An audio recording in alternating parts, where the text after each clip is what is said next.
नमस्कार विद्यार्थी मित्रांनो, आज आपण बघणार आहोत स्वाध्याय 14.4. प्रश्न पहिला. विद्याने एका चिक्कीचा 3/8 भाग चिक्की खाल्ली. महेशने त्याच चिक्कीचा 1/4 भाग चिक्की खाल्ली, तर किती चिक्की उरली? आता विद्या आणि महेश या दोघांनी एकूण किती चिक्की खाल्ली त्यासाठी आपण दोन अपूर्णांकांची करणार बेरीज. म्हणजे विद्याने खाल्ली 3/8 आणि महेशने त्याच चिक्कीचा 1/4 भाग चिक्की खाल्ली. आता मित्रांनो, दोघांची जर बेरीज करायची असेल, या दोन अपूर्णांकांची बेरीज करायची असेल तर छेद सारखा करावा लागणार. मग छेद किती होणार? तर मित्रांनो, छेद आपण 8 करू शकतो. दोनही संख्या 8च्या पटीतल्या आहेत. मग आता 4ला 2ने गुणावं लागेल, म्हणजे छेद 8 होईल. छेदाला 2ने गुणलं म्हणून अंशाला आपण 2ने, म्हणजे आपल्याला अपूर्णांक मिळेल 3/8 अधिक 1×2 2 आणि 4×2 8. मित्रांनो, या अपूर्णांकाची आपण करणार बेरीज. फक्त अंशाची बेरीज होणार 3 अधिक 2/8. 3 आणि 2 झाले 5. 5/8 म्हणजे मित्रांनो दोघांनी मिळून 5/8 चिक्की खाल्ली. म्हणजे एकूण चिक्की किती होती? 8. त्यातली 5 भाग चिक्की दोघांनी खाल्ली. एकूण 8 भाग होते, त्यातले 5 भाग खाल्ले. म्हणजे आपण या ठिकाणी बघू शकतो 8 मधनं 5 गेले. खाली किती चिक्की शिल्लक राहिली? तर 3 भाग शिल्लक राहिले. म्हणजे एकूण भाग होते 8, त्यातले मित्रांनो 5 भाग खाल्लेले आहेत. म्हणजे 3 भाग चिक्की शिल्लक आहे. मित्रांनो, आपल्याला उत्तर मिळालेलं आहे 3/8. म्हणजे पहिल्या प्रश्नाचं उत्तर आहे पर्याय क्रमांक 2, 3/8. प्रश्न नंबर 2. रमेशने आपल्या पगाराच्या 4/5 रक्कम घर खर्चासाठी व 1/8 रक्कम प्रवास खर्चासाठी वापरली, तर त्याने पगाराच्या किती भाग रक्कम वापरली? मित्रांनो, 4/5 भाग घर खर्चासाठी वापरला आणि 1/8 भाग प्रवास खर्चासाठी वापरला, तर त्याने पगाराची किती रक्कम खर्च केली? तर हे दोन अपूर्णांक आहेत. दोन अपूर्णांकांची आपल्याला करायची आहे बेरीज. म्हणजे 4/5 अधिक 1/8. आता या दोन अपूर्णांकांची आपल्याला बेरीज करायची असेल तर छेद सारखा असावा लागणार.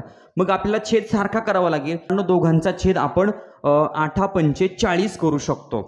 5×8 = 40. मग आपल्याला छेद 40 करायचा आहे. आता 5ला कितीने गुणावं लागेल? 8ने. मग छेदाला 8ने गुणलं म्हणजे अंशाला पण 8ने गुणणार. आणि या ठिकाणी 8×5 40 पुढे या ठिकाणी म्हणजे छेदाला 5ने गुणलं, अंशाला पण 5नेच गुणणार. मग या ठिकाणी आपल्याला कोणता अपूर्णांक मिळतोय? 8×4 32.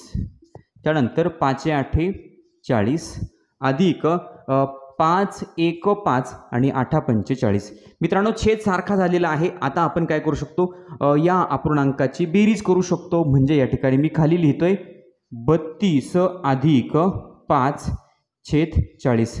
32 आणि 5 झाले 37/40. मित्रांनो, दोघांनीही म्हणजे थोडक्यात रमेशने आपल्या पगाराच्या 37/40 एवढा भाग रक्कम वापरली. 37/40 म्हणजे दुसऱ्या प्रश्नाचं उत्तर पर्याय क्रमांक 3. प्रश्न नंबर 3. एका पाण्याच्या टाकीची धारकता 140 लिटर आहे. त्या टाकीचा 4/7 भाग पाण्याने भरलेला आहे. ती टाकी पाण्याने पूर्ण भरण्यासाठी आणखी किती लिटर पाण्याची आवश्यकता आहे? मित्रांनो, पाण्याच्या टाकीमध्ये 140 लिटर पाणी बसतं. त्यामध्ये 4/7 भाग पाण्याने भरलेला आहे. मग आता रिकामा भाग किती आहे? म्हणजे आणखी किती लिटर पाण्याची आवश्यकता आहे? तर मित्रांनो, भरलेला भाग किती आहे? तर 4/7. म्हणजे एकूण 7 भागापैकी 4 भाग भरलेले आहेत. मग आता 7तनं 4 गेले, खाली किती राहतात? तर 3. म्हणजे मित्रांनो 3/7 भाग रिकामा आहे. हे समजून घ्या. 4/7 भाग भरलेला आहे म्हणजे रिकामा भाग किती आहे? तर एकूण आपण खाली लिहितो. मग एकूण आहे 7, त्यातले 4 भाग भरलेले आहे म्हणजे 3 भाग रिकामा आहे. म्हणजे 7तनं 4 गेले, खाली राहिले 3. म्हणजे 3/7 भाग रिकामा आहे. तो रिकामा भाग किती आहे ते आपल्याला शोधायचा आहे. त्यासाठी 140च्या 3/7 भाग किती? म्हणजे 140 गुणिले 3/7 भाग आपण शोधणार. म्हणजे 140 गुणिले 3 भागिले 7. आता 3 0 या ठिकाणी आपण गुणाकार जर केला तर 3 0 0, 3×4 12 हातचा आला, 1 3 1 3 आणि 1 4. मित्रांनो 420. 14 1 14, 14 2 28, 14 3 42.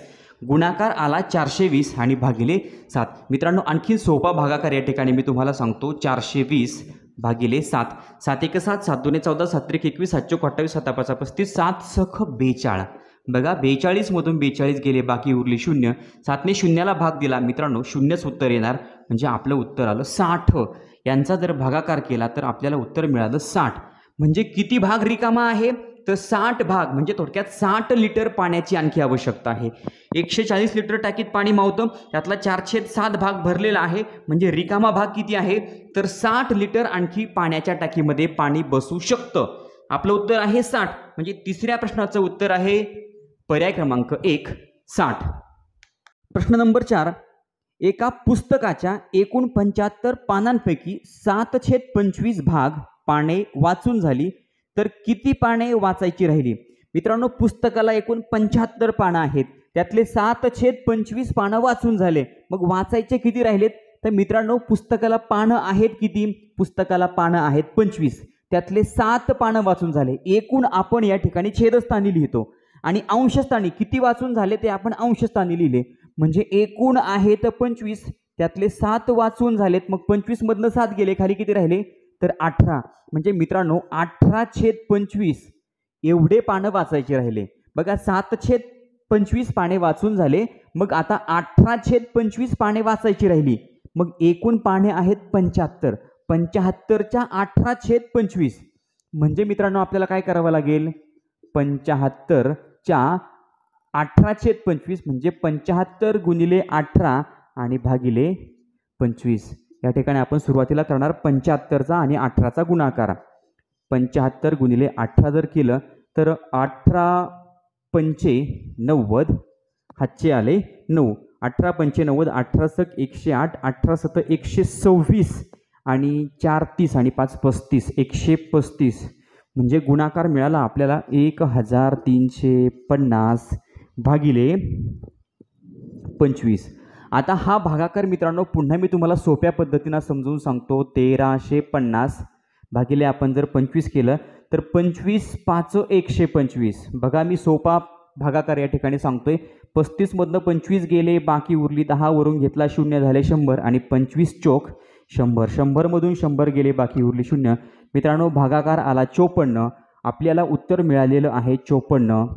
तर किती पाने वाचायची राहिली? तर मित्रांनो 54 पाने वाचायची राहिली, म्हणजे चौथ्या प्रश्नाचं उत्तर आहे पर्याय क्रमांक 3 54. प्रश्न नंबर 5. एका दुधाची टाकी काठोकाठ भरली तर तिच्यात 56 लिटर दूध मावते. ती 514 भरलेली आहे, तर ती काठोकाठ भरण्यासाठी तिच्यात आणखी किती लिटर दूध घालावे लागेल? मित्रांनो दुधाची टाकी आहे, काठोकाठ जर भरली तर 56 लिटर दूध मावतं, त्यामध्ये 514 भाग एवढं दूध भरलेलं आहे, तर ती टाकी रिकामी किती आहे? म्हणजे आणखीन त्या दुधाच्या टाकीमध्ये आणखीन किती लिटर दूध आपल्याला घालावं लागेल म्हणजे ती टाकी काठोकाठ भरेल? तर बघा आता एकूण लिटर आहेत 56 लिटर दूध त्या ठिकाणी मावतं, म्हणजे 514 भाग. म्हणजे बघा भरलेला भाग किती आहे तर 514, म्हणजे एकूण 14 पैकी 5 भाग भरलेला आहे, म्हणजे रिकामा किती आहे? तर मित्रांनो 14 मधून 5 जर गेले तर खाली किती राहणार 9, म्हणजे 9/14 एवढा भाग रिकामा आहे. हे समजून घ्या. भरलेला भाग आहे 514, रिकामा भाग किती आहे तर 14तनं आपण 5 कमी केले, म्हणजे खाली किती राहिले 9. एकूण भाग आपण खाली लिहितो, 9/14 भाग रिकामा आहे. कशाच्या रिकामा? तर 56च्या 9/14 भाग आपल्याला शोधायचा, म्हणजे आपल्याला उत्तर मिळेल. मग आता 56 गुणिले 9/14 डायरेक्ट या ठिकाणी मी लिहितो. 56च्या 9/14 किती? म्हणजे 56 गुणिले 9 भागिले 14. आता 56 गुणिले 9 या ठिकाणी मित्रांनो आपल्याला अगोदर गुणाकार करावा लागणार आहे. 56 गुणिले 9, 6 9 54, हातचे आले 5, 9 5 45 आणि 5 झाले 50. 504 504 भागिले 14. आता हा भागाकार आपल्याला करायचा आहे. 504 भागिले जर आपण 14 केलं तर 14 1 14, 14 2 28, 14 त्रिक 42. 42 गेले, खाली उरले 8, वरून घेतले 4 झाले 84. 14 पंचे 70, 14 सख 84, 84 मधून 84 गेले, बाकी उरली 0. मित्रांनो भागाकार आला 36, म्हणजे 504 भागिले 14, उत्तर आलं 36. आपलं उत्तर मिळालेलं आहे. किती? दुधाची टाकी किती रिकामी आहे? तर 36 लिटर रिकामी आहे. एकूण आहे तर 56 लिटर टाकीमध्ये दूध मावतं. आणखीन 36 लिटर दूध आपण टाकीत टाकू शकतो, म्हणजे टाकी काठोकाठ भरेल.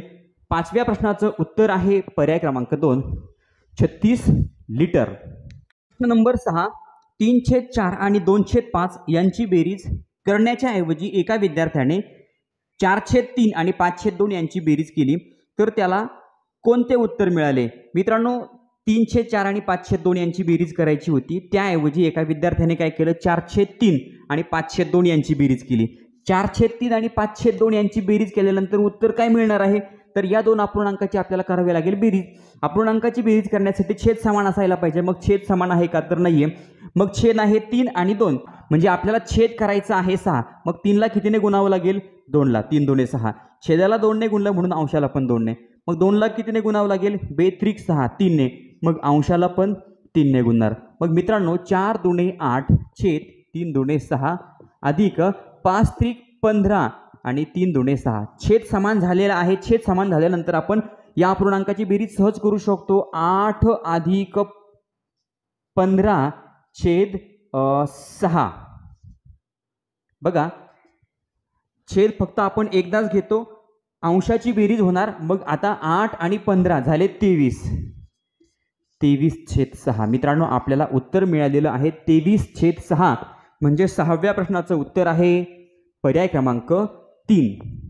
प्रश्न नंबर 7, पुढे दिलेल्या पर्यायांपैकी अयोग्य पर्याय निवडा. मित्रांनो योग्य म्हणजे योग्य, अयोग्य म्हणजे चुकीचा. आपल्याला चुकीचा पर्याय निवडायचा आहे. या ठिकाणी पहिला पर्याय आहे 28ची 3/7 पट बरोबर 12. मित्रांनो 28ची 3/7 पट 12 आहे का? तर ते आपण शोधणार. कसं शोधणार? 28 गुणिले 3 भागिले 7. आता 28 जर 3ला गुणलं तर या ठिकाणी गुणाकार येतो मित्रांनो 84. 28 त्रिक 84 आणि भागिले 7. आता यांचा भागाकार मित्रांनो मी तुम्हाला सोप्या पद्धतीनं समजून सांगतो. 84 भागिले 7. आपण या ठिकाणी यांचा आडवा पण भागाकार करू शकतो. 7 1 7, 8तनं 7 गेले, 1 वरून घेतला 4 झाले 14, 7 2 14. 14 मधून 14 गेले, बाकी उरली 0. मग भागाकार आला 12. मित्रांनो आपल्याला उत्तर 12 आलेलं आहे. हे बरोबर आहे. 28ची 3/7 पट बरोबर 12, म्हणजे पर्याय क्रमांक 1 बरोबर. आपल्याला चुकीचा पर्याय शोधायचा आहे. आता त्यानंतर पर्याय क्रमांक 2 आहे 4/5ची 15 पट किंवा 15ची 4/5 पट असं म्हटलं तरी चालतं. उत्तर आपल्याला 12च दिलेलं आहे. उत्तर 12 येतं का आपण बघूया. म्हणजे 15 गुणिले 4 भागिले 5. 15ची 4/5 पट. मग 15 चौक 60 आणि भागिले आपण करणार 5. मित्रांनो पुन्हा हा भागाकार मी या ठिकाणी करून दाखवतो तुम्हाला. 60 भागिले जर आपण 5 केलं तर 5 1 5, 6 मधून 5 गेले, बाकी उरली 1, वरून घेतला 0, झाले 10. 5 2 10, 10 मधून 10 गेले, बाकी उरली 0. मित्रांनो पुन्हा भागाकार 12 आलेला आहे, म्हणजे 15ची 4/5 पट सुद्धा 12 आहे. पर्याय क्रमांक 2 सुद्धा आहे बरोबर. पर्याय क्रमांक 3 आहे. आता बघा पर्याय क्रमांक 3 14ची 6/7 पट. 14ची 6/7 पट सुद्धा 12च आहे, म्हणजे 14 गुणिले 6 भागिले 7. 14 पंचे 70, 14 सक 84, 84 भागिले 7 12 येतं का? आपण पुन्हा बघूया. 84 भागिले 7 बरोबर 12 येतं मित्रांनो. पर्याय क्रमांक 1 मध्ये आपण हा भागाकार केलेला आहे, म्हणजे पर्याय क्रमांक 3 सुद्धा बरोबर आहे. म्हणजे मित्रांनो आपल्याला उत्तर मिळालं. पर्याय क्रमांक 4 चुकीचाच असणार, तरी पण आपण या ठिकाणी करून बघूया. पर्याय क्रमांक 4 आहे 8/9ची 18 पट बरोबर 12. म्हणजे मित्रांनो 18ची 8/9 पट केलं तरी पण चालतं. म्हणजे 18 गुणिले 8 भागिले 9. 18 8 144 भागिले 9. आता मित्रांनो हा शेवटचा आपण या ठिकाणी भागाकार करणार. 144 भागिले जर आपण 9 केलं तर 9 1 9. 14तनं 9 गेले, बाकी उरली 5, वरून घेतले 4 झाले 54. 9 चौक 36, 9 5 45, 9 सख 54. मित्रांनो 54 मधून 54 गेले, बाकी उरली 0. पण भागाकार आला 16. मित्रांनो आपल्याला उत्तर दिलेलं आहे 12. 18ची 8/9 पट 12 नाहीये तर 16 आहे, म्हणून पर्याय क्रमांक 4 आहे चुकीचा. 7व्या प्रश्नाचं उत्तर आहे पर्याय क्रमांक 4. नंबर 8, एका संख्येचा तिसरा भाग 33 आहे तर ती संख्या कोणती? मित्रांनो, एक संख्या आहे पूर्ण, म्हणजे थोडक्यात ही संख्या आहे, या संख्येचा तिसरा भाग 33 आहे, म्हणजे या संख्येचे अजून दोन भाग किती आहेत, म्हणजे ही पूर्ण संख्या किती आहे ते आपल्याला ओळखायचं आहे. एका संख्येचा भाग आहे मित्रांनो, तिसरा भाग 33 आहे, तर मित्रांनो ती संख्या किती आहे, तर आपल्याला करावा लागेल गुणाकार. 33 गुणिले जर 3 केलं तर आपल्याला उत्तर मिळेल 3 त्रिक 9 आणि 3 त्रिक 9. मित्रांनो ती संख्या आहे 99. म्हणजे बघा तीनही भाग समान असणार आहेत, 33 33 33, म्हणजे आपलं उत्तर आहे 99. 8व्या प्रश्नाचं उत्तर आहे पर्याय क्रमांक 1. प्रश्न नंबर 9. 7/5 गुणिले 5/7 अधिक 1 बरोबर किती? मित्रांनो दोन अपूर्णांकांचा आपल्याला गुणाकार करायचा आहे, त्यानंतर बेरीज करायची आहे. सुरुवातीला आपण गुणाकार करणार. अपूर्णांकांचा गुणाकार करताना आपण अंशाचा गुणाकार अंशस्थानी आणि छेदाचा गुणाकार छेदस्थानी घेतो. म्हणजे 7×5 35 छेद 5×7 35. मग आता मित्रांनो अधिक 1. आता 35/35 म्हणजे उत्तर किती येणार? 1 येणार. म्हणजे 1 अधिक 1 बरोबर आपल्याला उत्तर मिळालेलं आहे मित्रांनो 2. 35/35 म्हणजे 1 आणि त्यामध्ये 1 मिळवला, 1 अधिक 1 झाले 2. म्हणजे 9व्या प्रश्नाचं उत्तर आहे पर्याय क्रमांक 3 2. प्रश्न नंबर 10. एका वन महोत्सवात अ, ब व क या 3 शाळांमधील विद्यार्थ्यांनी एकूण 675 झाडे लावली. त्यापैकी अ शाळेतील विद्यार्थ्यांनी 4/9 भाग झाडे लावली, तर ब आणि क शाळांच्या विद्यार्थ्यांनी किती झाडे लावली? मित्रांनो एकूण 675 झाडे लावली. कुणी कुणी अ, ब आणि क अशा 3 शाळांनी. त्यातल्या अ शाळेने 4/9 एवढी झाडे लावली, म्हणजे एकूण झाडे आहेत 9, त्यातल्या 4 भाग झाडे अ शाळेने लावली. तर ब आणि क शाळेने किती झाडे लावली? तर मित्रांनो एकूण आहे 9, त्यातले 4 भाग झाडे अ शाळेने लावलेले आहे, म्हणजे 9वातनं 4 गेले, खाली राहिले 5, म्हणजे एकूण आहे 9. मग मित्रांनो ब आणि क शाळेने किती झाडे लावली? तर 5/9. बघा अ शाळेने लावली 4/9 आणि ब आणि क शाळेने 5/9 लावले.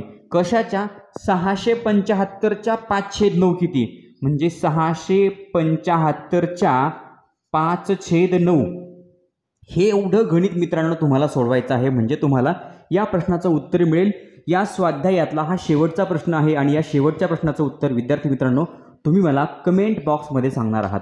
चॅनलवर नवीन असाल तर चॅनल सबस्क्राईब करा, व्हिडिओ आवडला तर लाईक करा, कमेंट करून कळवा आणि आपल्या मित्रांना व्हिडिओ शेअर करायला विसरू नका. धन्यवाद.